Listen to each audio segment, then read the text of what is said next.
நம்மகிட்ட இருக்கிறதுலே கொஞ்சம் கூட எனக்கு கொஞ்சம் கூட அப்புறம் தரேன். நான் என்ன பண்ணுறது? எலிசா அப்படி இல்லை, அந்த அம்மாவும் அப்படி இல்லை. அதான் குடும்பம் நிரம்பி வழி.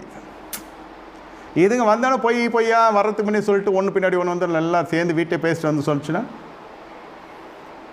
சபை அடக்க ஆராதனை பண்ண ஆரம்பிச்சிச்சு. சபை அதான் தேவ சமூகம். உங்களை அடக்க ஆராதனை இலவசமாக பண்ணுறோம், போங்க, காசு கொடுக்குறீங்களோ இல்லையோ. சபைக்குள்ளே தேவ பயம் வந்துச்சு. சொல்லுகிறதை புரிந்து கொள்ளுங்க. சுகம் பெற்ற உடனே உண்மையை சொல்கிறா. சுகம் பெற்ற பிறகு ஒரு படலம் இருக்கிறது. பெற்ற சுகம் அப்படியே போனால் திருப்பி அடுத்த வாட்டி வந்துச்சுன்னா என்ன பண்ணுறது? அவளுக்கு அந்த எண்ணம் இல்லை. இயேசுவிடத்திலே உண்மையை சொல்லுகிறாள்.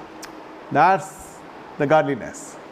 அந்த பெண்மணி ஆவிக்குரிய பெண்மணின்னு நான் சொல்கிறேன்.